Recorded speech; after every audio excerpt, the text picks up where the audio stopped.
Ma mère est décédée en 2020. Quand elle est partie, elle a volé autour de la maison et a réveillé tout le monde. Je ne trouve pas ça bizarre du tout, sauf qu'elle ne m'a pas réveillée. Je suis souvent mise à l'écart. Est-ce que je suis vraiment agaçante? Le lendemain, les gens envoyaient des messages. Ça disait en majuscule M-A-M-A-N. J'ai pas écrit ça. Et puis un autre message. M-A-M-A-N. Mon amie a dit « Lisa, ta maman t'a envoyé un message. » L'actrice récompensée par un Emmy Award, Lisa Kudrow, l'iconique Phoebe de Friends, parle de sa carrière, de son parcours spirituel et de la façon dont une voix intérieure l'a guidée pour entamer son incroyable carrière d'actrice. T'as jamais l'impression qu'il y a quelque chose que tu sais sans aucune raison de le savoir? T'appellerais pas ça de la guidance quand c'est vraiment important? Tu reçois l'information. En rentrant à la maison, vers la terminale, peut-être avant, je voyais chez David Letterman des gens qui semblaient faux. Et je pensais, Lisa, quand tu passeras chez Letterman, sois toi-même. Attends. Quoi? Je ne sais pas. Une voix intérieure. Pourquoi irais-je chez Letterman pour une théorie de l'évolution? Tu viens d'un milieu scientifique? Je suivais un cursus pré-médecine. J'étais vraiment intéressée par l'étude de l'évolution du comportement. On me demande souvent en quoi je diffère de mon personnage. J'ai pensé que je devrais mieux connaître Phoebe.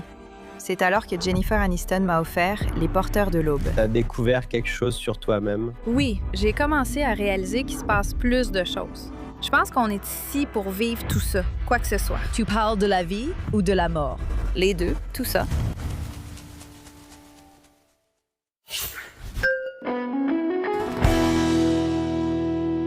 Bonjour, je suis Mayim Bialik. Et moi, je suis Jonathan Cohen. Et bienvenue dans notre décryptage. Je dirais que c'est l'un des épisodes les plus inhabituels que nous ayons jamais fait.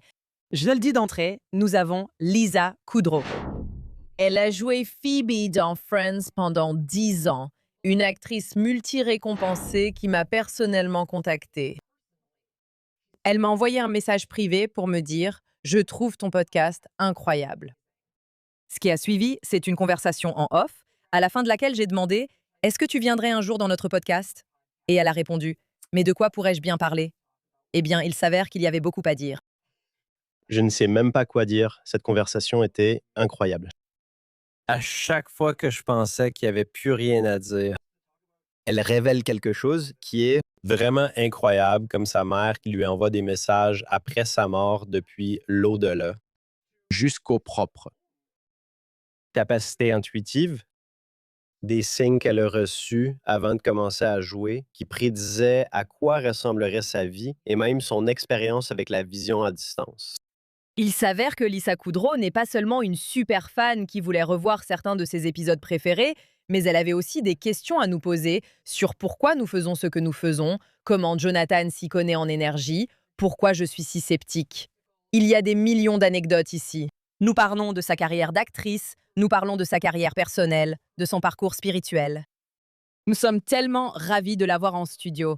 Bienvenue dans The Breakdown, Lisa Kudrow. Défi pour ça. Merci, je suis ravie d'être ici, je suis fan. Peut-être qu'on peut commencer là. D'accord. Nous ne pensions pas que tu serais enthousiaste à l'idée de nous parler, mais savions que cela nous ravirait. Comment en est-on arrivé là? Parce que c'est moi qui vous ai contacté. On s'est déjà un peu rencontrés avec Who Do You Think You Are? J'étais en appel avec d'autres personnes. Oui. Ouais.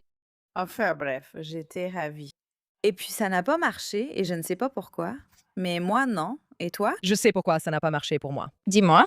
D'accord, donc Who Do You Think You Are est une émission où ils font des recherches généalogiques sur ta famille et ils essayent de découvrir, genre, tu ne savais pas que tu étais lié à, tu sais, insère ici une personne incroyable, comme un prince ou, je ne sais pas, quelqu'un de célèbre. J'ai dit lors de l'appel que ma famille était composée de vendeurs de cigarettes et de paysans, sans registre. Personne ne tenait de registre des familles issues de villages sans eau courante ni électricité. Je te promets qu'il n'y a rien à découvrir.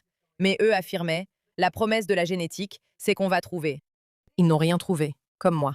Une impasse génétique. Tu sais ce qui s'est passé? Par exemple, Gwyneth Paltrow a appris qu'elle était apparentée à des rabbins célèbres. Tu peux croire ça?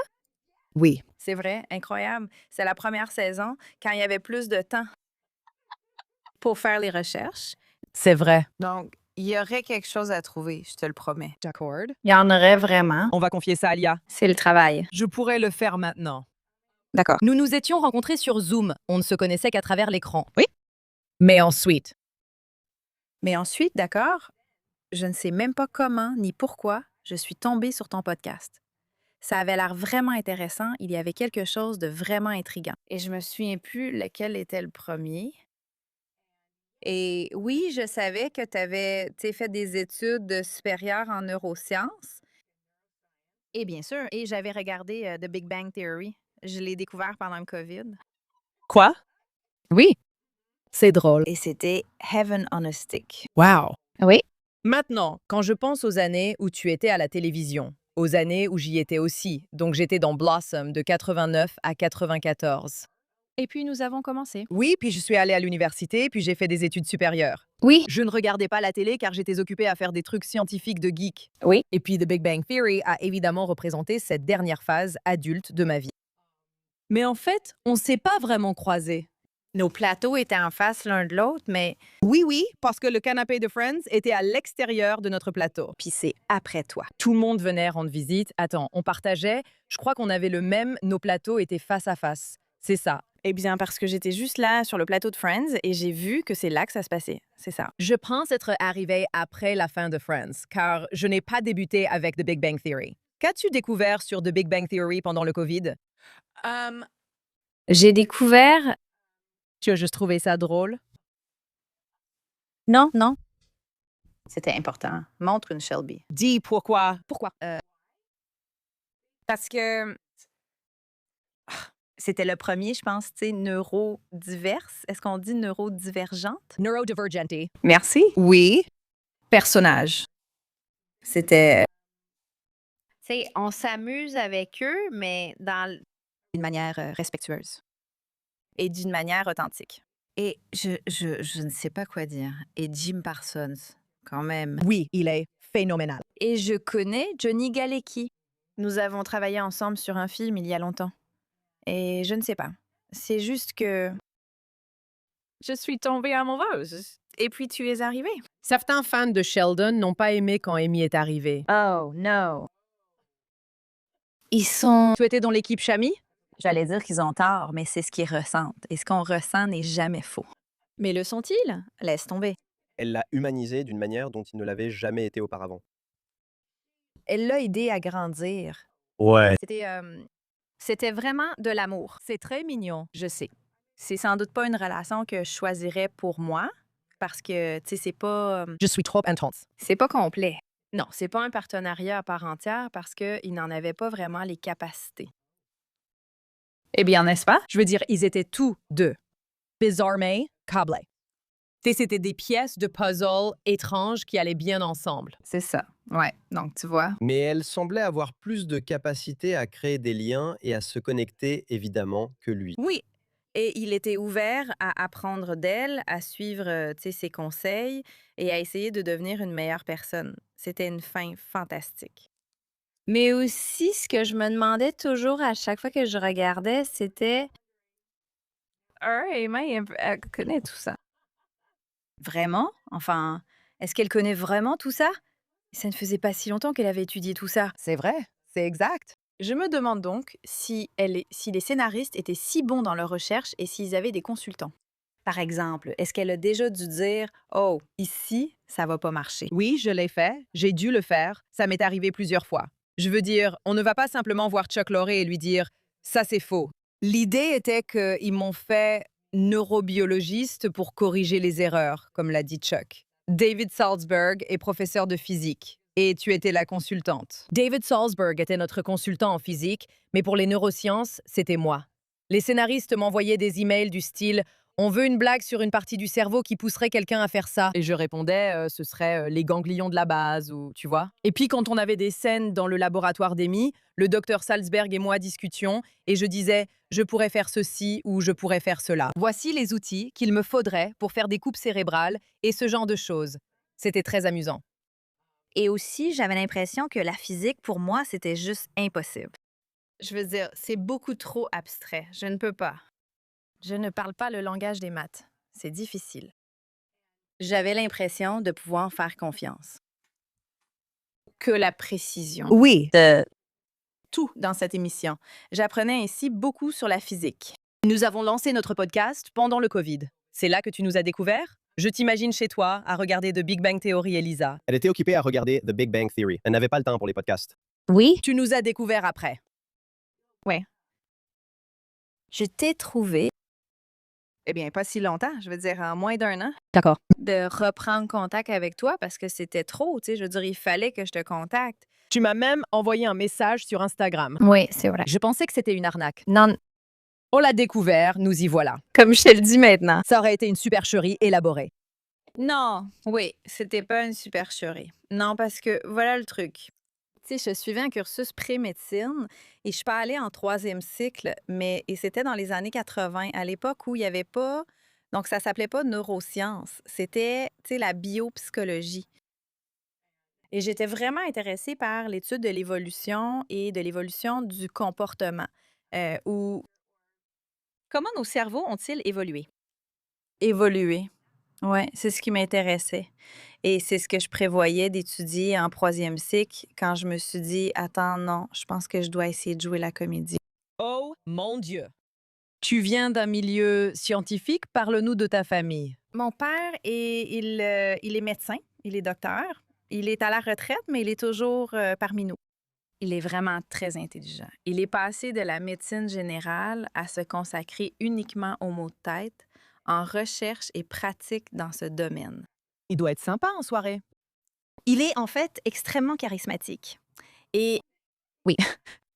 mais il a proposé, je sais pas, tu sais, écoute, je suis pas à jour, mais je sais qu'à l'époque, c'était la seule théorie valable sur les mécanismes de la céphalée en grappe. Wa- Tu connais la céphalée en grappe? Oui, absolument. C'est tellement étrange. C'est très invalidant. Oui. Oui, oui. Et c'est tout un autre genre de syndrome. Oui. C'est ça. C'est pas comme la migraine ou les autres.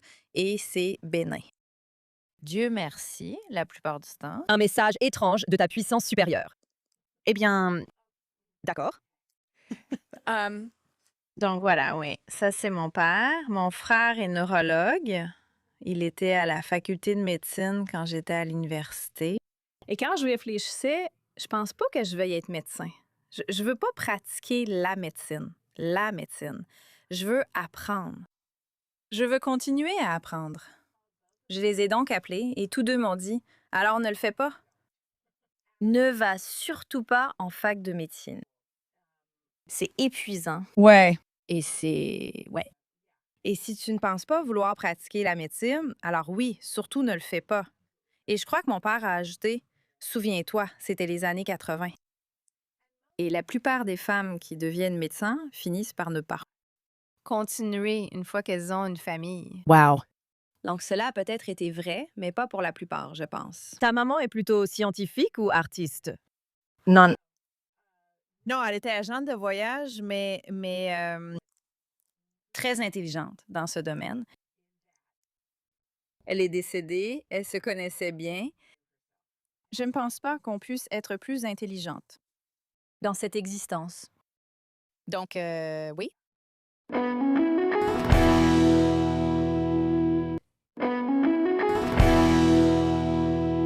quelle a été cette décision alors? Donc, si tu ne voulais pas faire médecine, à quel moment l'idée de devenir actrice t'est-elle venue ensuite? Eh bien, je veux dire, écoute, quand j'étais plus jeune, je voulais être actrice. Et quand je dis plus jeune, je pars de l'école primaire. Et puis au collège, j'écrivais des sketchs et j'étais drôle. Et ça m'a beaucoup aidée parce que le collège, c'est vraiment la pire période. Et donc, ça m'a aidée, tu sais, à trouver un groupe et tout ça. De toute façon, ce n'étaient pas des gens du théâtre. Et puis au lycée et à l'université, j'ai tout laissé de côté. Et j'ai juste dit, non, non, non, c'est pas quelqu'un que tu veux être, si tu veux.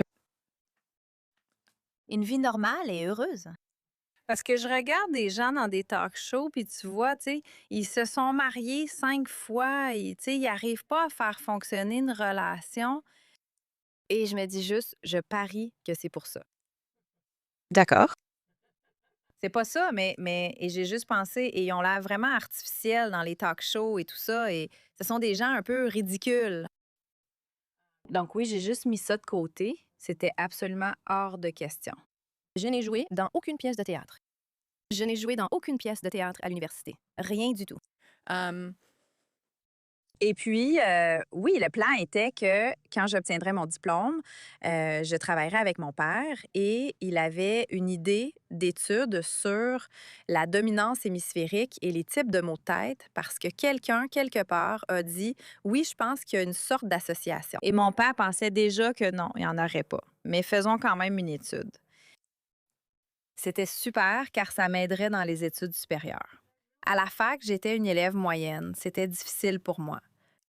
Je lisais vraiment lentement.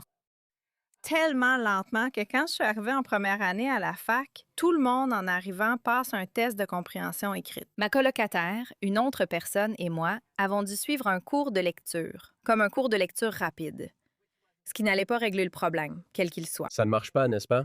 Enfin, pour moi, ça ne fonctionne pas. C'est pas ça le problème. C'est pas ça le problème. Ouais. Le problème n'est pas là. Je ne peux pas anticiper la suite. C'est moi. Et il y a une aisance, comme s'il y avait un manque de confiance. Comment tes oreilles peuvent-elles mieux assimiler l'information grâce au traitement auditif? Oui, oh, et prendre des notes. Oui. Je me souvenais absolument de tout ce qui était dit en cours. C'est la seule façon dont je m'en suis sorti à l'école, parce que j'écoutais, je ne lisais aucun des livres, et ensuite je parlais avec les gens des sujets abordés et de ce qu'ils avaient compris. D'accord. Je comblais des lacunes, j'ai lu aucun livre au lycée. D'accord, mais l'université exige Beaucoup de lecture. de la lecture. Ce n'est pas abordé en cours, d'accord? Oui. Oui. Je suis allée, quand j'étais au lycée, j'ai participé à un programme d'été à l'université Cornell et j'ai suivi un cours d'histoire juive. Il y avait beaucoup de lectures, mais je me suis dit que je n'avais pas besoin de les faire car je réussis toujours en classe et j'ai toujours des A. Et j'ai raté le premier test. La professeure m'a convoqué. Le prof, enfin le professeur, et il a dit donc oui, c'est un échec, as-tu fait les lectures? Et j'ai répondu non. But yeah, il m'a tapé pour les lectures, c'est les noms crooked et you, fick your penny out mothers when you right way, you know, café. Je n'ai pas besoin de faire les lectures parce que je me souviens de tout ce qui est dit en classe. Et il a dit oui, mais je n'aborde pas tout en classe. Et moi, et j'ai dit, et dans ma tête, je me suis dit, eh bien, alors vous ne faites pas ça correctement. Évidemment, c'est le cas. Quel idiot. Je le dis de mon point de vue, j'ai toujours cru que c'était une question d'effort. Si je me concentrais plus, si j'étais plus attentif, si je faisais plus d'efforts, alors je pourrais surmonter ce problème, quel qu'il soit. Je n'avais pas réalisé qu'il y avait une sorte de limitation dans ma façon de traiter l'information, jusqu'à ce que j'abandonne l'école pour la première fois. Parce qu'il fallait faire toutes ces lectures qui n'étaient pas abordées en cours comme elles l'étaient. C'est ça. Au lycée, Tu sais quoi? Voici quelque chose de vraiment génial. Je suis vraiment reconnaissante pour cette illusion que j'avais en me disant que c'était ton problème en tant qu'enseignant et pas le mien. Hey, um, I Je m'aimais beaucoup. a lot. Je ne sais pas pourquoi, mais je suis reconnaissante. Très utile. C'est vraiment utile. Et moi, tu sais, même le cours de lecture, je me suis juste dit, d'accord, tu sais, ça sert vraiment à rien, je sais pas quoi faire. Tu sais, mais je le ferais. Ça me prenait aussi beaucoup de temps pour lire, car je lisais surtout dans n'importe lequel des cours de biologie. Oui, cours. Tu sais, tu lis quelque chose et puis je me dis, ah, je parie que ça a un rapport avec ça. Tu vois, c'est juste, Oui, tu commences, toutes ces associations. oui, et d'accord, donc, et genre. Une théorie, peut-être qu'elle existe déjà et que quelqu'un y a déjà pensé. Je suis en train d'écrire depuis des heures. J'adorais réfléchir, mais j'ai fini par détester. Je dois l'apprendre. L'école n'est pas faite pour ça. C'est juste, mets ça dans ta tête pour pouvoir montrer que tu le sais. Tu suivais un cursus pré-médecine. Oui, et c'est vrai. C'est énormément de bachotage. Et je veux dire, je suis aussi allée, tu sais, dans une université dont je suis très fière, UCLA, mais c'est une très grande université. C'est vrai. Donc, c'est à toi de personnaliser ton parcours éducatif. Et comme tu l'as dit, quand tu vas à l'université, tous ceux qui étaient les meilleurs élèves de leur classe se retrouvent dans ta classe. Et ensuite, il va y avoir une courbe de Gauss. Et alors que tu pensais t'en sortir, tu réalises que certains n'ont même pas besoin de lire le manuel. Tout leur vient naturellement. Et moi, j'ai attrapé la mononucléose dès mon premier trimestre, juste à force d'étudier tout le temps. Je ne faisais que ça, étudier, parce que c'était aussi difficile pour moi.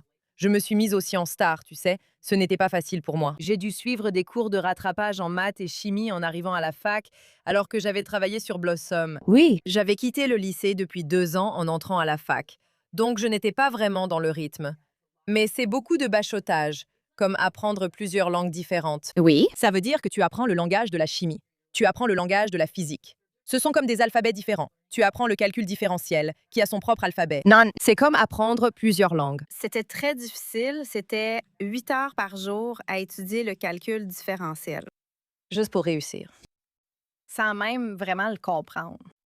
Oui, je pense que tu comprends l'univers de Big Bang Theory mieux que beaucoup de gens. C'était le genre de personne avec qui j'allais à l'école, non? C'était pas les personnes avec qui j'allais à l'école, j'étais à Vassar. Tu sais, il y avait beaucoup de gens, surtout dans les années 80, qui disaient « Je voulais aller à Yale. » Maintenant, je suis ici. Tu sais, donc je me suis dit qu'ils étaient tous Beaucoup mieux préparé. que moi, parce que je suis allée, tu sais, à l'école publique, n'est-ce pas? C'est ça. Lycée Taft à Woodland Hills, une bonne école. Mais, Oui. tu sais, en terminale, j'avais fini à 10 heures du matin. C'est ça. Alors, j'ai suivi le cours. C'est ça. Non, j'ai pris des cours à Pierce. Ah, je vois. Wow. Université? Ouais. Oui, c'est d'ailleurs pour ça, je pense que j'y suis entrée au départ. Oui, je ne savais pas écrire un plan et je ne sais toujours pas. Je ne sais toujours pas. Je ne peux pas les utiliser. Oui, Donc, quand tu t'es tournée vers le métier d'actrice, tu as laissé derrière toi toute cette partie de toi-même. oui, mais j'omets quelque chose. Et Je l'ai dit. j'ai prononcé un discours de remise de diplôme à Vassar il y a 15-16 ans. Alors, quand je rentrais à la maison, pour les vacances de printemps ou quelque chose comme ça, vers la terminale, peut-être avant, tu sais. Et je conduisais, j'entendais à la radio une pub pour une sitcom. Et, tu sais, ils faisaient la promo de ce qu'ils pensaient être leur meilleure blague. Et si tu vois, eh bien, c'était carrément autre chose. Vraiment très exagéré et bruyant. Ouais, et je me disais, mon Dieu, ils forcent tellement. Ils le disent comme si de rien n'était. Lisa, souviens-toi de le dire l'air de rien quand tu le feras. Et puis j'ai dit, attends, quoi? Pourquoi je ferais ça? Je vais faire des études supérieures en biologie évolutive. Pourquoi? Je n'ai pas besoin de le faire. Intéressant. Bref, dans ce discours, j'ai dit, vous savez, je ne sais pas ce que c'était, une voix intérieure, vous voyez, parce que je ne pensais certainement pas à quelque chose du domaine où, vous savez, le temps s'est effondré et j'ai accédé à quelque chose, vous savez, que j'allais savoir. En regardant des gens chez David Letterman, il semblait tellement faux que je me disais, Lisa, quand tu seras chez Letterman, s'il te plaît, ne sois pas comme eux. Sois juste toi-même. Et puis, je me suis dit, ouais, attends.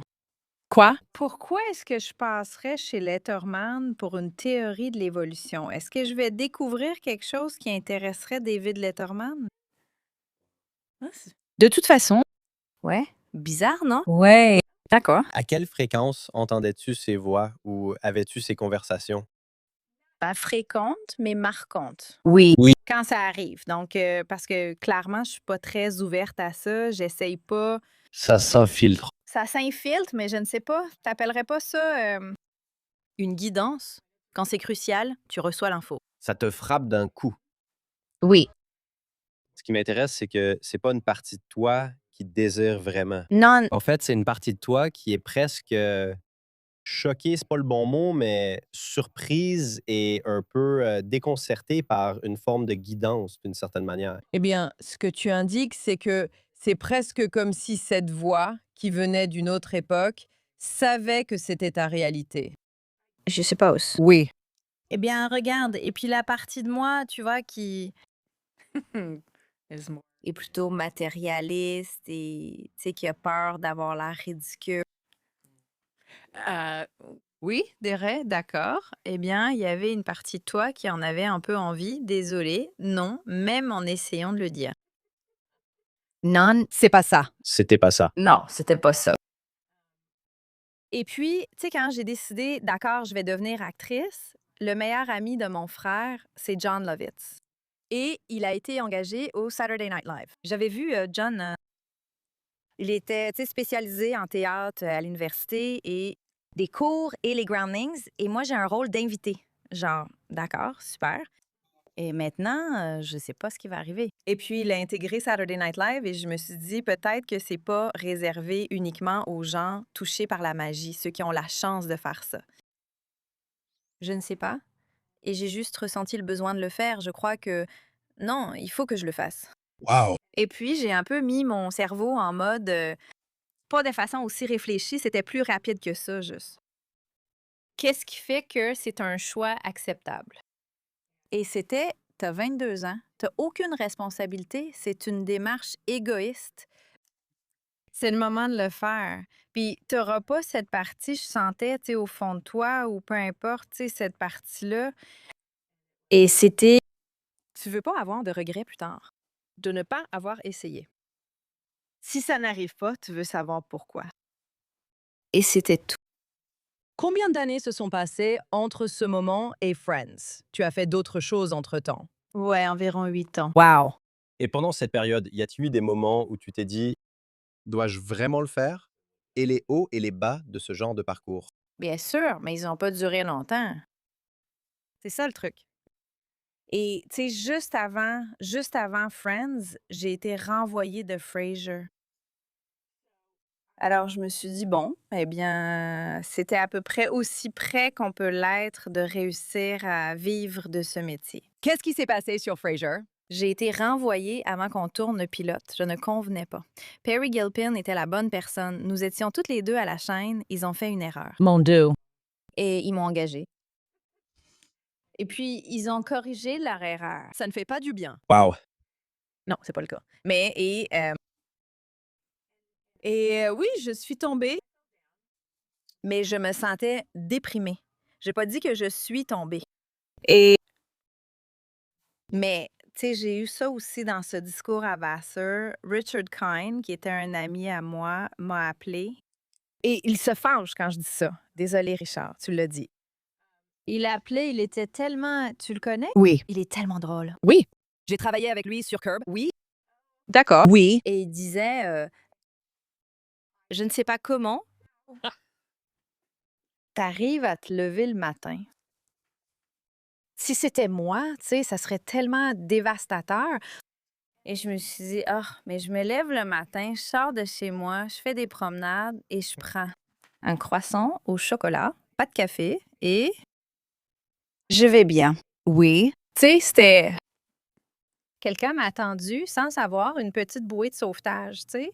Et je me suis dit, oui, c'est vrai, je vais bien. Robin Schiff, qui a écrit Roman et Michel, a aussi écrit une pièce nommée Ladies' Room. C'est ainsi que je la connaissais. Elle a dit, tu sais quoi? On a toujours l'impression que, tu sais, je sais que ça fait vraiment mal. Il faut avoir confiance, une autre porte va s'ouvrir. Et j'ai juste dit, d'accord, je suppose, je ne sais pas. Enfin bref. Um, Et puis moi, enfin, je sais pas. Et ensuite, j'ai rencontré l'homme qui est aujourd'hui mon mari, 33 ans plus tard. Et juste après ça, dingue de toi, ce qui a mené à Friends. Et donc, tu sais, je veux pas juste dire ça à la légère, comme si c'était simplement une décennie de ta vie. Mais essentiellement, ça représente une décennie de ta vie. C'est ça. C'était une décennie tellement importante et pas seulement pour toutes les raisons qui semblaient évidentes. Parce que c'est là que j'ai appris que la façon dont je fais les choses. Avec ma... Tu sais, mon parcours scientifique et mon côté étudiante en me disant que j'étais quelqu'un d'intelligent. um, Ça n'a pas marché. En fait, et les autres personnes dans cette émission, à part Schwimmer, N'ont pas fini ou pas fréquenté l'université. um, ils étaient tellement plus...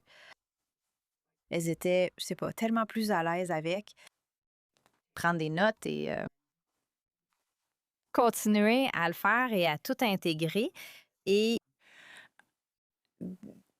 j'ai beaucoup appris d'eux et sans écouter, je ne comprenais pas quand nous recevions des remarques de Martha et David, les showrunners.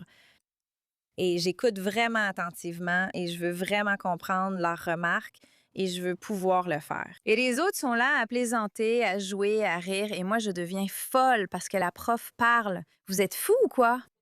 C'est ça. Et une fois, j'ai fait, les gars, chut. Et Matthew Perry, je crois, a dit, d'accord, ne me dis plus jamais chut. Genre, ne fais plus jamais ça. J'ai répondu, d'accord, wow. En quoi est-ce que j'ai tort? Voilà. C'est le monde à l'envers. D'accord, je fais attention. Et puis j'ai compris que ça devait être amusant. Fallait que ce soit détendu. Il n'y a pas d'autre façon de faire ça. C'était pas en faisant un effort. Quand tu le fais vraiment. T'es pas d'accord? Tu sembles ne pas l'être. Donc, je ne suis pas en désaccord. C'est aussi très précis, non? Je suis très précise. Jim et moi avions un processus très similaire. Nous, je vais pas parler pour Jim, mais je dirais que pour moi, tu sais, quand il y a des bêtisiers, tu sais, et que les gens se trompent, tu sais, quand moi je me trompais, je n'ai jamais trouvé ça drôle. Et devant un public en salle, tu sais, tu as ces réactions du genre, tu sais, comme c'est pas grave. Et c'est comme si le fait que j'ai pas réussi, tu vois, c'était déjà un premier niveau de Mortification. mais ensuite, tu vois, mais ensuite d'avoir ça, tu sais, et je me souviens que quand Kunal ou vraiment n'importe qui, je pense que n'importe qui, sauf moi, et je crois Jim, à chaque fois que quelqu'un d'autre se trompait, il rendait ça plus drôle et le public riait encore plus. Et c'est comme, tu te rends compte que j'ai fait ça, et moi, si je faisais une erreur, j'avais juste envie de disparaître sous terre Je suis désolée. et de ne jamais en ressortir. Oh, non. Eh bien, c'est que Tu n'es plus comme ça maintenant. Si, je le suis. Quoi? 100%. Oui. Je veux dire, c'est juste, il y a un bruit. Tu fais, je ne juge pas, je me sens mal. Ouais. C'est très lourd. C'est très lourd de vivre comme ça. Je ne suis pas la seule. Tu me regardes comme si je venais d'une autre planète. Elle veut libérer le regard de ça. Tu sais quoi? Eh bien oui, et c'est pour ça que Jonathan est là. Voilà pourquoi Jonathan m'a demandé de venir. C'est lui qui a géré tous les messages privés. Je suis tellement surprise, surtout parce que ce que j'essaie d'exprimer depuis 1 an et 3 podcasts, Oui. c'est que je me suis ouverte et j'ai tout laissé tomber. Et c'est là que j'ai commencé à réaliser qu'il y avait plus que ça, Il se passait quelque chose de plus. que ce que les choses d'ici peuvent expliquer. Jennifer Aniston m'a donné Les Porteurs de l'Aube à lire parce que je pensais que je devrais mieux connaître Phoebe, parce que cette fille n'a rien à voir avec moi. Et quand j'ai lu ça, j'ai dû dire, c'est beaucoup de les mêmes histoires que raconte cette psychiatre, vous savez. Présentez le livre à ceux qui ne le connaissent pas. D'accord, je me souviens pas. Pas de grand-chose, mais c'était une personne, comme un psychiatre ou un psychologue, qui cherchait en quelque sorte à réfuter tout ça, je crois. Il était vraiment sceptique à propos des vies antérieures et tout ça. Et il a découvert à travers certains patients ou clients qu'ils ne pouvaient pas contester avec leurs histoires. J'étais intrigué par ce décalage entre ce personnage, avec son côté hippie que tout le monde adorait, et sa manière d'aborder le monde, à certains égards en avance sur son temps. Et votre approche plus intellectuelle, un peu plus matérialiste, on dirait que vous avez peut-être découvert quelque chose sur vous-même à travers ce personnage. Oui, Eh bien, pas seulement sur votre personnage, mais aussi sur la nature de la réalité. C'est ce que j'essayais de dire. ou une occasion de remettre en question ce que je croyais être la nature de la réalité. Donc ça allait, c'était bien. Et est-ce que d'autres membres du casting avaient l'impression de mieux comprendre ce monde que toi, peut-être au début? Eh bien, oui, d'une certaine manière, tu sais. Um, Je pense que Jennifer a toujours été ouverte à de nouvelles choses. Et vous savez, mais sans être fanatique ou, vous savez, il y a un vrai équilibre là-dedans. Oui. Oui. Et Phoebe, bien sûr, au début, le but était un peu de se moquer d'elle. Oui. Je viens tout juste de revoir ou de regarder pour la première fois certains épisodes et j'ai été plutôt, que maintenant je la comprends. C'est fantastique. Tant mieux pour elle. Qu'est-ce que la réalité? C'est ça. Pourquoi ne pas choisir celle-là? Elle a une sagesse. Oui.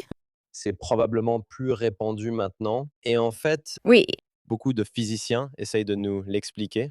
Ouais, d'accord. Donc, pour revenir à ton podcast une seconde, c'est quand tu parlais avec des physiciennes, des physiciens. Je pense que c'était le premier que j'écoutais. The Big Toe. Thomas Campbell. Thomas Campbell. Thomas Campbell. Ouais. C'était un épisode époustouflant. C'était époustouflant. Je sais pas trop ce que je pense des théories globales que les gens proposent parce que, vous savez, c'est comme ça que je suis de toute façon. Je veux dire, j'étais pas vraiment sûre de la sélection naturelle, pour être honnête avec vous, même quand je l'étudiais. Mais oui. Oui. En y repensant, je veux dire, Thomas Campbell, l'une des choses qui m'a le plus marqué à propos de cet épisode, c'est qu'il n'était pas croyant. C'est ça. Sa première expérience avec quelque chose en dehors du domaine des chiffres et des équations, c'est qu'il a vu une affiche qui disait « Vous voulez vous détendre? Venez suivre un cours ». Et il est allé à ce qui s'est avéré être une leçon de méditation transcendantale, où généralement on vous donne un mantra, vous devez pratiquer et vous devez faire cela. Un jour, avec un peu de chance, vous atteindrez peut-être un état que beaucoup n'atteignent jamais. Dès sa première tentative, il a dit avoir été propulsé dans l'atmosphère, sans notion du temps. Il était sur un autre plan, puis revenu en se demandant ce que c'était. C'est tout. Il a aussi dit qu'un jour il marchait. Tu t'en souviens? Oui. Et il a vu ce qui ressemblait à de la barbe à papa entre les arbres. Et il a demandé à un gars, qu'est-ce qu'ils font? Ils décorent? Et le gars a répondu, je ne vois pas de quoi tu parles. Il voyait comme des filaments d'énergie, en fait. Comme ce que tout le monde décrit, il pouvait vraiment les visualiser. Oui. C'est ce qui me frappe le plus dans son histoire. Et c'est ce qui est mentionné, que ces filaments de lumière et les choses autour se trouvent dans un courant miracle. Oui.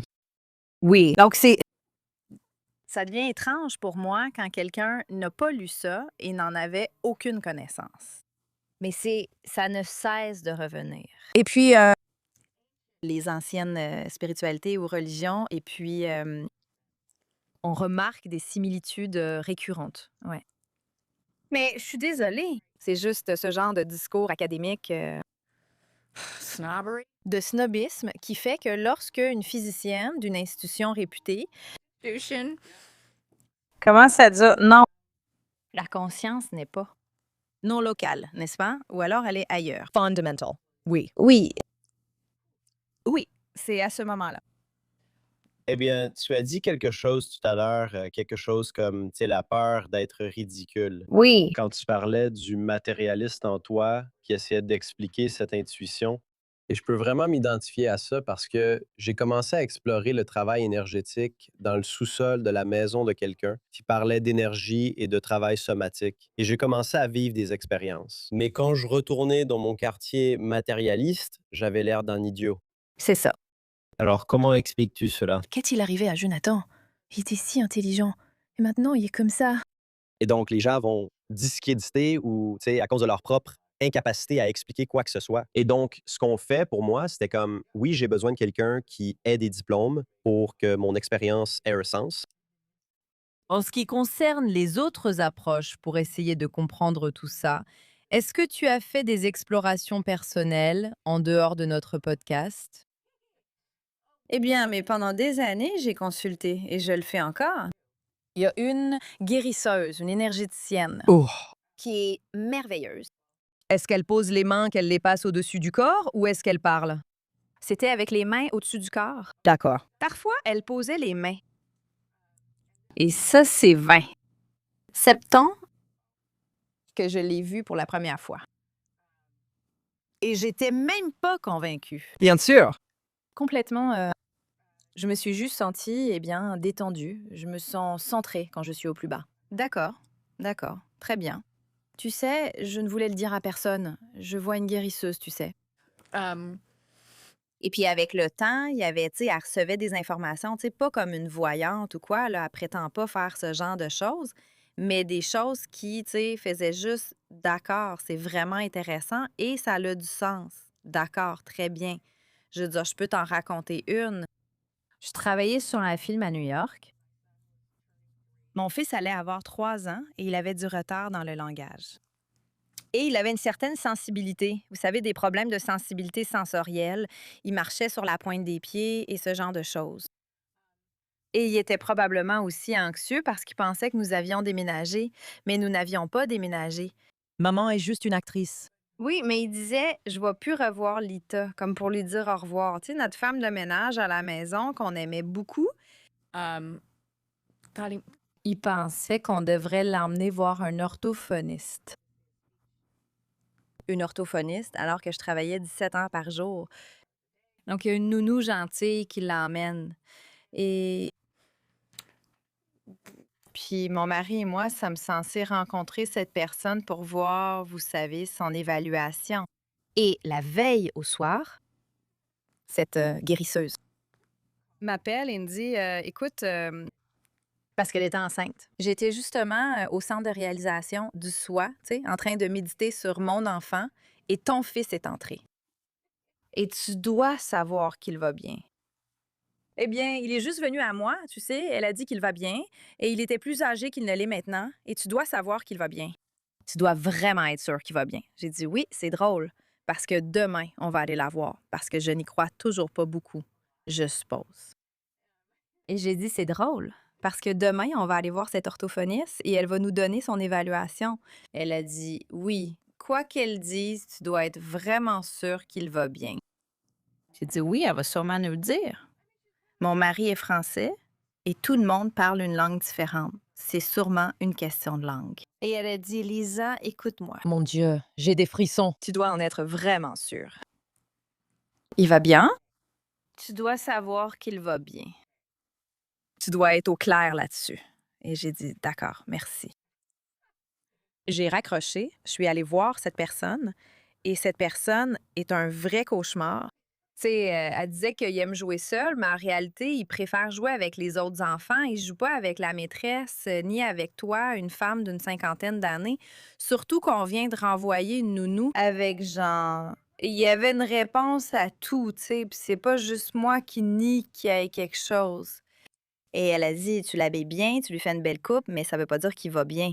Ton déni ne l'aide pas à recevoir l'aide nécessaire. J'ai répondu, oh, c'est ce qu'elle essayait de me dire. D'accord, ne le laisse pas entrer. oh. Ne le laisse pas entrer. N'entre pas là-dedans. Pas une seconde de plus. N'entre pas là-dedans. Pas une seconde de plus. Oui.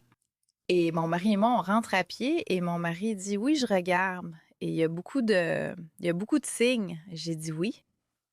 Mais ça veut rien dire. Ce sont oui, c'est bon, il va bien. C'est un exemple phénoménal, très concret, de la façon dont l'intuition et la spiritualité peuvent fonctionner. Parce que si tu n'avais pas eu cette clarté, tu aurais pu être entraîné sur une voie par quelqu'un qui comprend vraiment pas les conditions dans lesquelles se trouve ton enfant. C'est vrai. Parfois, les enfants ont besoin d'aide. On ne dit pas que ce n'est pas le cas. À 100%. Non, c'est pas le cas. Et aussi, oui, il y avait un retard de langage. Et oui, il était un peu dans son propre monde. Il est aussi créatif. Est-ce qu'il est un peu sur le spectre autistique? Peut-être. Je pense que je le suis aussi, d'une certaine manière. Je veux dire, nous le sommes tous. Mais de pathologiser, c'est a toujours été un problème. Et c'était ce qu'on faisait Bien sûr. avec des enfants. J'ai un enfant de 20 ans et nous avons chacune un enfant de 18 ans. Donc, Oui, oui, mon Dieu. c'était le cas et aussi, c'était très différent à l'époque où nous essayons tous de comprendre quand les enfants sont différents. Qu'est-ce que ça veut dire? Est-ce que ça veut dire quelque chose? Que fait-on? Faut-il agir? Suis-je horrible si je ne fais rien? Oui, c'est ça. Et à quel point l'intervention doit-elle être extrême? Mon fils avait 2 ans et demi et n'avait pas le même développement verbal que j'avais à cet âge-là. On nous dit, attendez une seconde, il faut faire quelque chose. Mais je ne pense pas que ce soit le cas. Non. C'est aussi une reconnaissance. Et cela revient dans beaucoup de nos épisodes. Il y a des personnes qui sont accordées à une fréquence différente, c'est-à-dire des guérisseurs, des gens qui, dans d'autres cultures, seraient des chamans, des prophètes, n'est-ce pas? Des leaders. Et je pense que le défi, c'est que l'idée n'est pas que tout le monde soit accordé à cette fréquence. Peut-on apprendre à s'y accorder? Apparemment oui. C'est ça, c'est ce que j'entends. Oui. Mais l'idée qu'il y ait des gens qui soient sensibles à ça, ça ne m'était jamais venu à l'esprit, tu sais, à l'époque où j'ai grandi. Il y avait des gens sains d'esprit et des fous. C'était tes seules options. Tu pouvais être sain d'esprit ou fou. Et seules les choses qu'on pouvait voir, toucher, sentir, mesurer, tu sais, étaient réelles. Ouais, Et tout le reste ne l'était pas. c'est ça. Parce que, par exemple, d'où vient cette information sur votre fils qui est arrivé à cette dame? D'où ça vient? Oui, qu'est-ce que tu en penses? Quelle serait ta...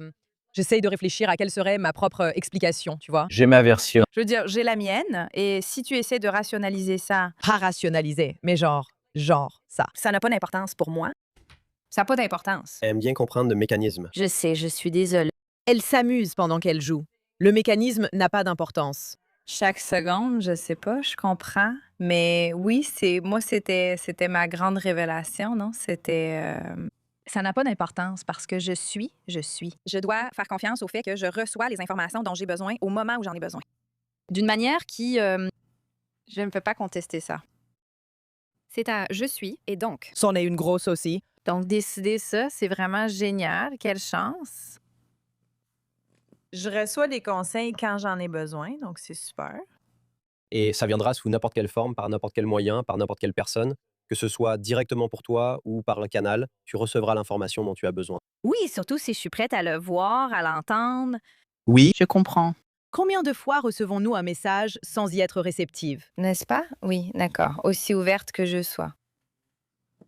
Ma mère est décédée en 2020.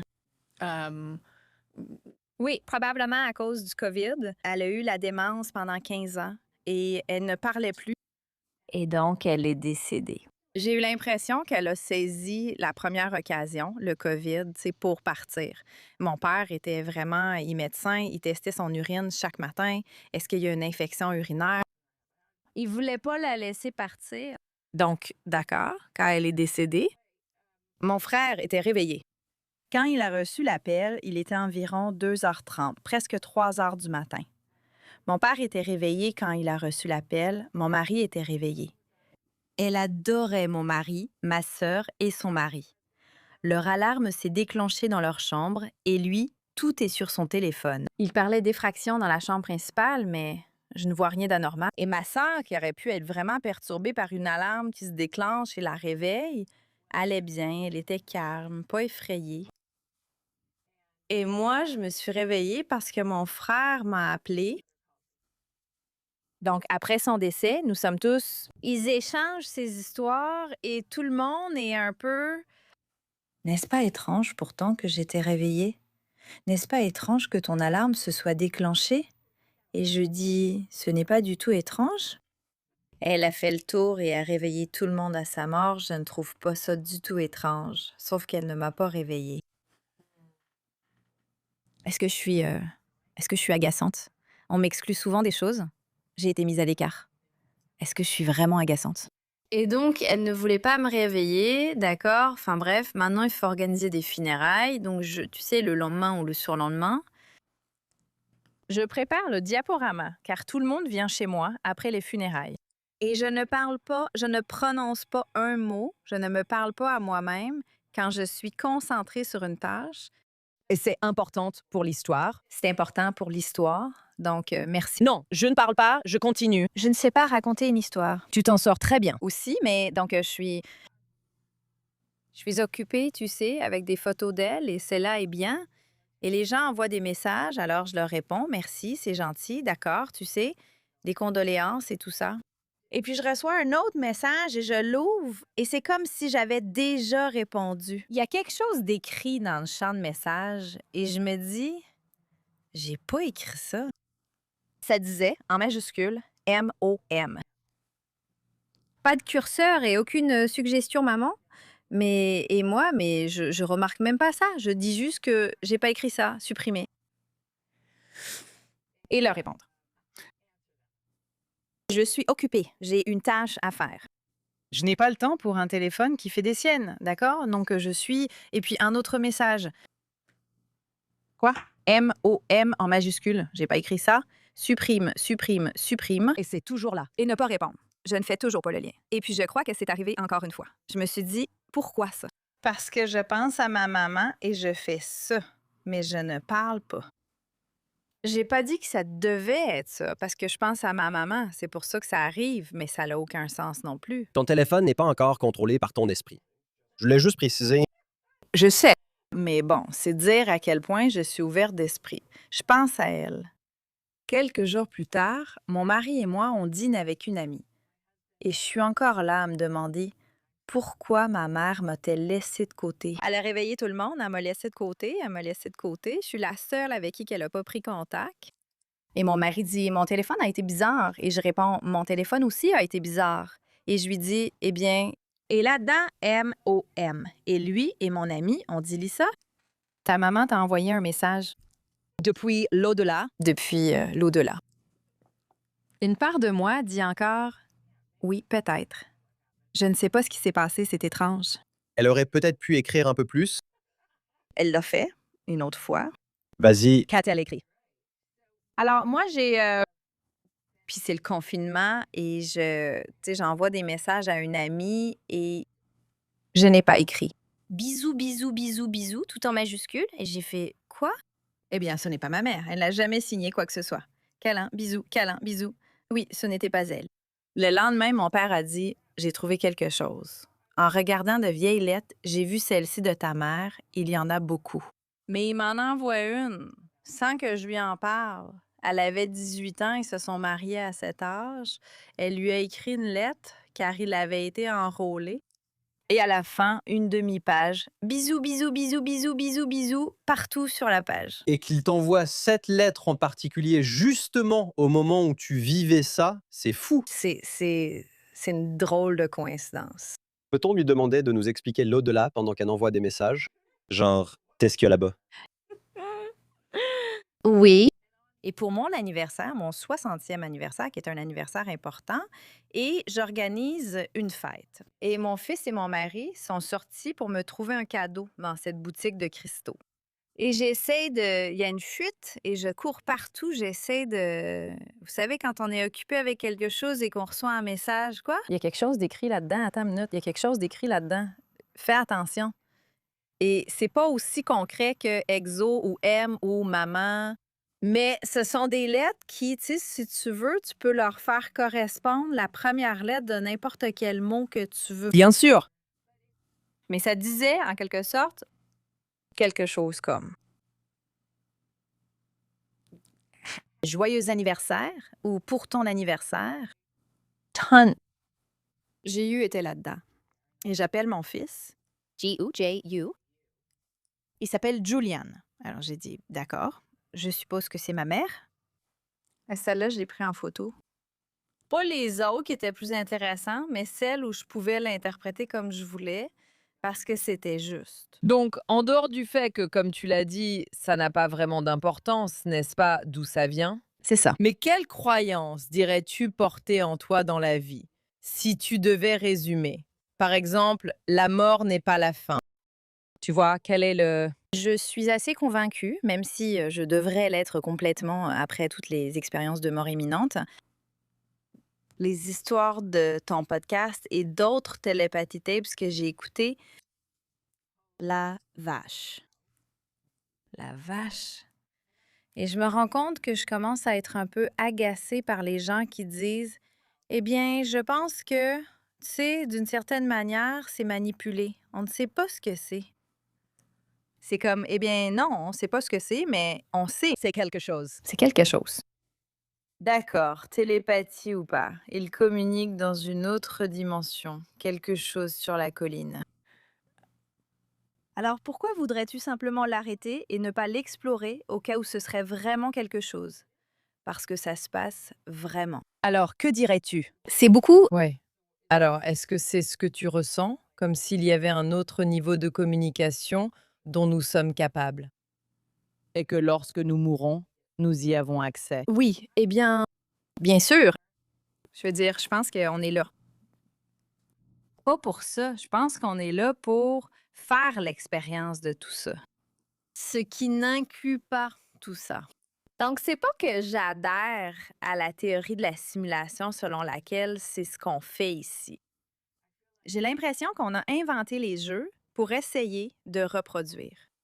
nos vies, nos stratégies et les choses que nous devons faire ici. Et vous savez, je vous ai tous entendus, vous tous neuroscientifiques, dire que le cerveau, c'est un filtre. Il filtre.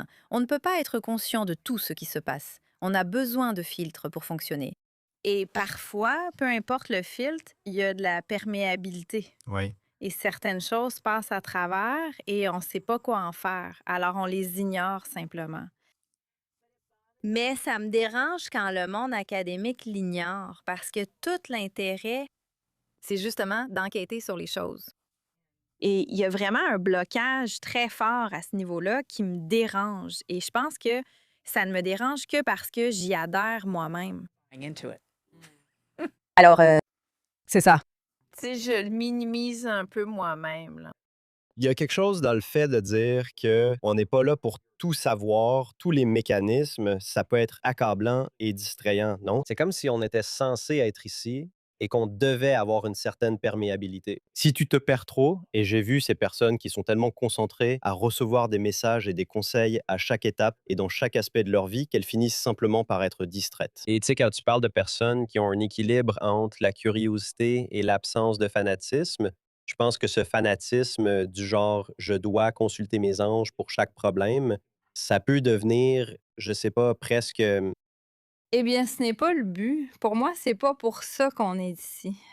oui, Je pense pas. Tu sais. c'est de l'intégrer d'une manière ou d'une autre. Et je pense que ce que nous avons vu, c'est que les personnes qui sont en train de changer ou de grandir, ouverts et curieux, ont la capacité d'avoir une certaine perméabilité. Si vous êtes trop rigide et que vous êtes le matérialiste qui rejette tout, alors il n'y a aucune curiosité. Rien ne peut entrer. C'est pas étonnant, et puis vous êtes fermé. C'est ça. Une partie assez complexe et magique de ce qu'est cette existence. C'est ça. Je pense que le filtre, cependant, j'aimerais, tu sais, y réfléchir un peu plus parce que tu as raison. Comme le fait de pouvoir s'asseoir ici, sans paniquer parce que nos vêtements touchent notre peau ou que nos fesses sont sur le siège. Toutes ces choses-là. Comme le cœur qui bat, ton cœur bat, n'est-ce pas? C'est ça, comme ton thalamus qui traite toutes ces informations. Il dit que ce n'est pas important, tu vois. C'est pourquoi, pour celles d'entre nous avec des problèmes d'attention ou qui sont sur le spectre autistique, on n'arrive parfois pas à filtrer, car je n'ai pas vraiment cette capacité. Tu sais, je peux pas te dire combien de fois je me suis retrouvée à un concert, au cinéma, au restaurant, à la synagogue, et il m'est impossible de me concentrer. Tout le monde autour de moi me dit d'ignorer, mais je ne comprends même pas ce que ça signifie. Ouais. Je ne filtre pas. Mais la chose dont on parle avec les personnes qui ont vécu des expériences de mort imminente, les choses dont on a parlé avec les personnes qui font des recherches sur la DMT, n'est-ce pas? L'idée, c'est que tout cela, n'est-ce pas? Et c'est aussi un concept kabbalistique. C'est ça. Platon en a parlé, n'est-ce pas? Ce sont les gens dans la caverne. C'est le système de filtration, non? On porte déjà le casque de réalité virtuelle. On est déjà dedans. Et il y a une autre réalité que tu peux toucher lorsque tu fais une méditation profonde, lorsque tu peux transcender cet état de conscience. Si tu meurs, ce voile est levé, même si cela ne devrait pas être nécessaire pour l'expérimenter. Si tu as une expérience psychédélique ou transcendantale grâce à l'utilisation, en général, de drogue et de thérapie, je dirais, ou avec, tu sais, un chaman doué, tu peux soulever, oui, ce voile et voir ce qu'il y a en dessous. Je veux dire, Matrix, c'est exactement ça, non? Oui. Il y a toute une autre réalité. C'est l'exemple préféré dont on parle, n'est-ce pas? On croit savoir ce que sont ces choses, comme ta chemise noire, mais en réalité, on ne voit que les couleurs non absorbées par les atomes et molécules, n'est-ce pas? Voilà ce qu'est un objet. Ceci n'est que notre version projetée à l'envers sur le fond de notre rétine, n'est-ce pas? Il existe une réalité distincte. Et quand tu enlèves tous ces filtres, c'est comme si tout explosait. Et apparemment, d'après ce qu'on a entendu, n'est-ce pas, de tous ceux qui sont morts et revenus, des personnes qui ont, tu sais, vécu ces expériences, ce qu'il y a au-dessus des nuages, c'est l'amour. C'est ça. C'est de la chaleur. C'est plus d'ouverture, plus d'acceptation. C'est un monde où nous n'avons pas à nous battre pour des questions de frontières. Nous n'avons pas à nous détester. Nous n'avons pas à avoir de conflits. La religion a présenté le concept messianique ainsi. Donnez-nous votre argent. Suivez-nous. Nous vous y mènerons. N'est-ce pas? C'est ça. C'est pas la seule façon d'y arriver. Mais pour moi, c'est ce que ce concept messianique philosophique signifie. Mais si on n'est pas censé y arriver, C'est autre chose. c'est là que c'est ce que je pense. En tant que société ou comme race humaine ou en tant qu'individu? Ou bien la lutte, c'est ça. Tout cela, c'est la même chose. Comme cette expérience ici. Est-ce qu'elle est?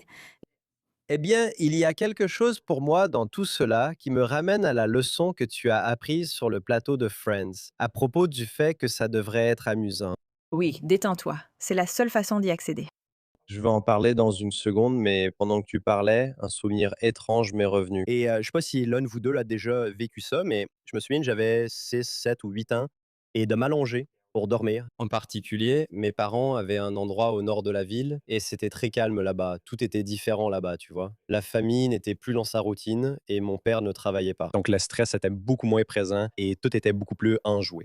Et je me souviens souvent de m'allonger pour dormir la nuit et d'entendre un souffle dans mes oreilles qui était si fort que je ne pouvais pas dormir parce que ça me tenait éveillé. Quand tu parlais du filtrage, je me demandais ce que j'entendais dans mon oreille, c'était juste ouf, ouf. Je me disais, est-ce le sang qui circule dans mon cerveau? Qu'est-ce qui se passait?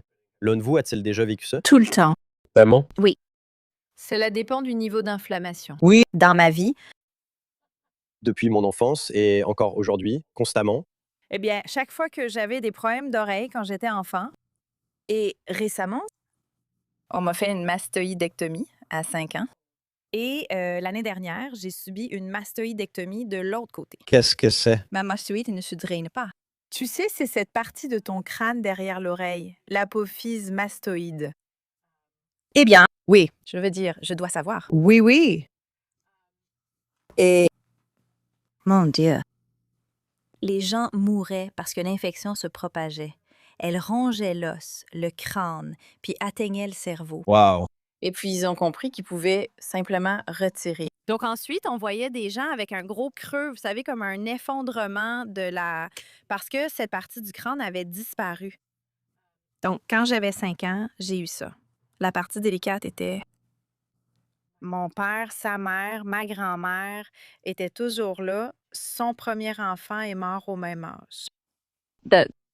Mastoidite. Heureusement, elle rendait visite à son frère en Argentine. Mon père a dit, elle ne doit pas être au courant de ça. Et il était nerveux. Quand tu as eu ton opération, Quand j'ai eu mon... C'était effrayant. Puis qu'il perce des trous t'ouvres la tête. et qu'il enlève, tu sais, l'intérieur de ça. Et c'était de ce côté. Alors, quand j'ai dû le refaire l'année dernière, je me suis dit, c'est pas grave. J'ai déjà fait. Ça va. C'est pas un problème. Et le chirurgien, tu sais, le chirurgien ORL disait aussi, oui, en général, on le fait surtout chez les enfants si c'est nécessaire. Ils sont debout 2 jours plus tard, parfois même le lendemain. Ils vont très bien. Donc, tu rentreras chez toi le jour même. C'est autre chose quand on est adulte. Non, Oui. c'est ça. Sans parler de tout ce qui s'est passé émotionnellement qui m'a vraiment bouleversée. Tu as percé des trous dans mon crâne et tu as retiré. Gloops. Et puis, c'est un peu comme... Je veux juste le dire. Je veux le dire à voix haute parce que ça pourrait être stupide, du pur n'importe quoi. Mais je me suis dit, attends, parce que mon frère m'avait dit, c'est intéressant.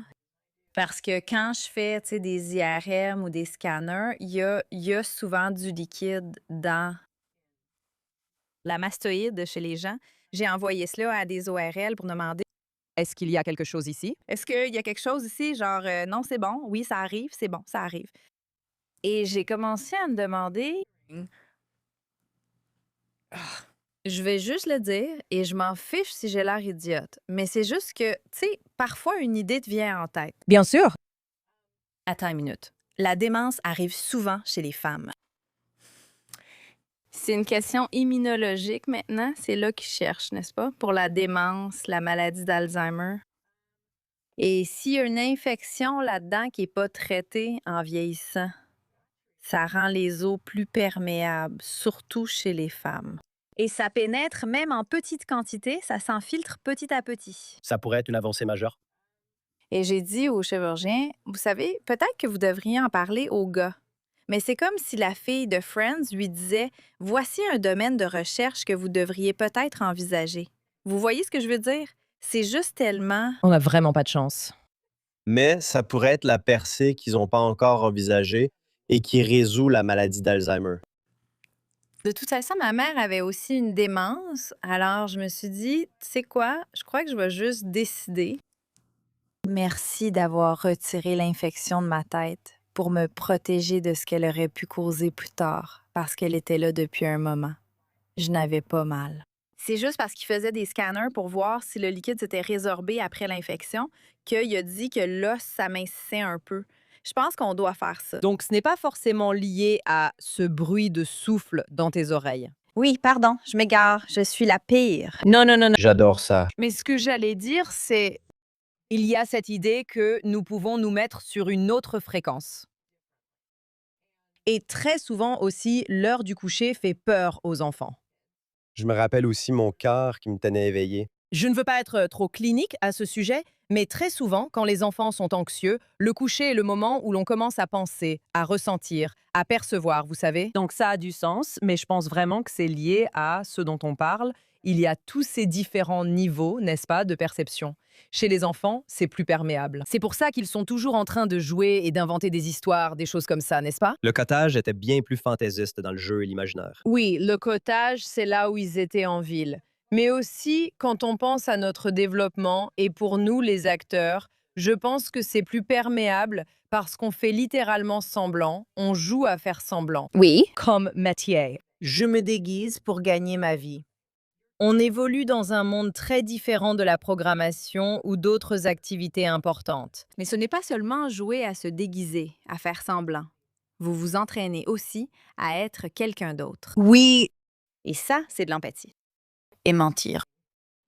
Enfin, ou plutôt le lien. Et comment sais-tu Oui. que tu n'es pas vraiment? Très honnête envers une autre personne à laquelle tu te relis quelque part? Les gens demandent souvent « En quoi es-tu différente de ton personnage ?» Je suppose qu'on te l'a déjà beaucoup demandé. C'est vrai. C'est difficile à dire car d'une certaine façon, c'est le jour et la nuit. Oui. Et d'une autre façon, très proche. Donc, je ne sais pas. Et surtout, quelqu'un comme Valérie Cherish ou Phoebe, que j'ai tellement joué que j'ai l'impression que c'est une autre personne que j'ai créée d'une certaine manière. Tu vois ce que je veux dire? Et je sais pas si tu ressens la même chose, mais... Oui, les gens s'y attachent beaucoup aussi. C'est vrai, mais... Tu te sens différente. Tu sais, Valérie Cherish ne tombe pas malade, tu vois? Oui. Alors, D'accord. elle a beaucoup d'énergie, moi non. J'ai besoin de m'asseoir et de ne rien faire. Je fais ça très bien aussi. Mais, non, c'était quand tu étais enfant et les enfants font ça. Et les enfants ont des amis imaginaires, mais s'ils ne l'étaient pas. Je sais que quelqu'un a déjà évoqué ça. Lorna Byrne. Des anges dans mes cheveux, c'est ça? Ah, d'accord. Lorna a grandi en pensant qu'elle avait des camarades de jeu que personne d'autre ne pouvait voir. Et il pensait qu'elle avait une sorte de lésion cérébrale. Oui? Et il s'est avéré qu'elle voyait des entités énergétiques. Enfin, je veux dire, même elle ne sait pas vraiment comment l'exprimer. D'accord. Mais oui, elle a rencontré un petit garçon avec qui elle jouait, qui s'est finalement présenté comme étant son frère, qui était décédé avant sa naissance, et dont elle ne savait absolument rien. C'est ça? C'est ça. Comment tu expliques ça? Tu sais, je ne peux pas... Il y a un fil conducteur avec presque tous les intuitifs à qui nous avons parlé. Que enfants, ils étaient très créatifs. Il y a ce chevauchement entre les muscles sollicités par la créativité qui les rend capables de percevoir des choses qui n'existent pas encore. Et qu'est-ce que la créativité quand on vous donne un script pour créer un personnage? Il y a en gros un plan pour un être humain qui doit ensuite être animé. C'est ça. Parfois, je me demande si quelqu'un joue un rôle ou se connecte vraiment, ou si un écrivain écrit sur une personne du passé sans vraiment la connaître. Parfois, je me demande s'il se connecte vraiment. Il ne révèle rien d'inconnu ou d'inaccessible, car ces faits n'ont jamais été consignés. Et vous savez, Oui. parfois je me questionne sur ces choses et ce qui se passe. Il y a eu un épisode de Telepathy Tapes. L'un des épisodes les plus puissants pour moi de Telepathy Tapes. Il y avait un homme qui écrivait un livre. Et cet enfant qui ne connaissait pas cet homme Oh oui. a communiqué à sa mère qu'il savait sur quel chapitre d'un livre ce type travaillait. Et la mère a dit « Je ne sais même pas quoi faire de ça ». Elle a contacté l'écrivain et a dit « Ça va vous sembler fou. Mon enfant autiste, qui ne parle pas, m'a dit de vous contacter au sujet du chapitre du livre que vous écrivez.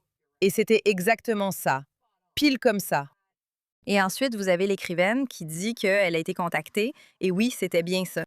Je ne comprends pas ceux qui disent que c'est la mère d'une certaine manière. C'est ça. Genre, qu'est-ce que tu imagines qui s'est passé? Et je vais aussi, puisque tu as parlé de l'enfance et que tu avais 6 ans, et j'étais tellement emballée parce que je pense que nous avons tous vécu des expériences, des choses quand nous étions enfants que nous avons oubliées, ignorées ou repoussées. Mais Tous mes amis à qui j'en parle, ils ont pas l'air d'avoir de lien avec tout ça. Et je leur dis, t'as jamais l'impression qu'il y a quelque chose que tu sais sans aucune raison de le savoir. T'as déjà ressenti ça? Eh bien, oui. Et là, ils se sentent assez en confiance pour se confier parce qu'on est terrifiés, nous aussi. Je veux dire, avant, on était brûlés sur le bûcher ou, tu sais, enfermés dans un asile. Enfin, on a beaucoup de raisons de les femmes, surtout, oui. ne pas vouloir dire quoi que ce soit. Lors de nos procès de sorcières, un homme a été pendu. Mais oui, nous avons beaucoup de raisons dans notre société assez stricte. C'est comme ça, quoi qu'il arrive. Tu sais, on peut pas être rejeté, on peut pas être laissé de côté. On a besoin de notre communauté pour survivre. Donc, Nous avons eu récemment un invité qui disait que la peur numéro 1 pour tout le monde, c'est de parler en public. Mais ce n'est pas le fait de parler lui-même, c'est la peur d'être jugé. C'est vrai. je la ressens même maintenant. Parce que vous deux êtes tellement intelligents. Et moi, vous savez, j'ai peur d'avoir l'air idiote, mais vous savez. Nous faisons une pause ici. Notre conversation avec Lisa Kudrow continue dans une deuxième partie incroyable, impossible à mettre en un seul épisode. Elle veut décrire The Comeback, comment elle a fait 3 saisons d'une série sur près de 20 ans.